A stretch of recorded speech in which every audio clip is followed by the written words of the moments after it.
My dear students, this is class 12 maths chapter 5 example sum பார்த்துட்டு இருக்கோம்.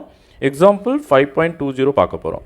Okay, so இந்த சம்மில் ஃபோக்கை கொடுத்துருக்காங்க, வெயிட்டேஜஸ் கொடுத்துருக்காங்க, எலிப்ஸ்னு அவங்களே சொல்லிட்டாங்க. ஸோ அந்த எலிப்ஸோட ஈக்குவேஷன் கண்டுபிடிக்க சொல்கிறாங்க. புரியுதா? ஸோ நம்ம ரஃபாக ஒரு டயக்ராம் வரைஞ்சிக்கலாம். X axis Y axis. இப்போ பாருங்கள், செகண்ட் வேல்யூ பார்த்தீங்கன்னா 0. அப்போ கண்டிப்பாக நம்மளோட சென்டர் யார்? 0,0. ஸோ ஃபஸ்ட்டு சென்டர் வரைஞ்சிக்கோங்க. இப்போது ரஃபாக ellipse வரைஞ்சிக்கோங்க.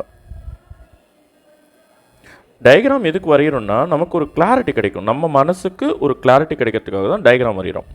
So A dash 2 vertices, S dash 2 ஃபோக்கை.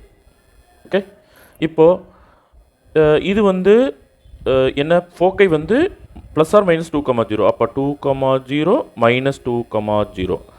Weightages வந்து ப்ளஸ் ஆர் மைனஸ் 3,0. அப்போ 3,0 மைனஸ் 3,0. ஓகே, ஸோ 2 வெயிட்டேஜஸ் 2 ஃபோக்கை நம்ம குறிச்சாச்சு. இப்போது எனக்கு இந்த எலிப்ஸோட ஈக்குவேஷன் எழுதணுன்னா 2 விஷயம் தேவை. ஏ ஸ்கொயர் என்ன, பி ஸ்கொயர் என்ன. இப்போ ஏ வந்து ரெடியாக இருக்குது, ஏ வேல்யூ வந்து 3. அப்போ ஏ ஸ்கொயர் ஈக்குவல் டு 9ன்னு சொல்லிடலாம். 3க்கு ஸ்கொயர் பண்ணால் 9, டவுட்டே இல்லை. இப்போ ஃபோக்கல் லென்த்து பார்த்தீங்கன்னா சி ஈக்குவல் டு 2. எதை வச்சு சொன்னேன்? இதை வச்சு சொன்னேன். ஆனால் எனக்கு பி ஸ்கொயர் தான் வேணும்.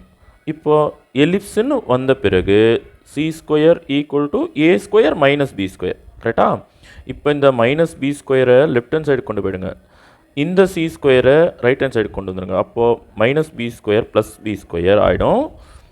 சி ஸ்கொயர் இந்த சைடு வந்து மைனஸ் சி ஸ்கொயர் ஆகிடும். புரியுதாப்பா?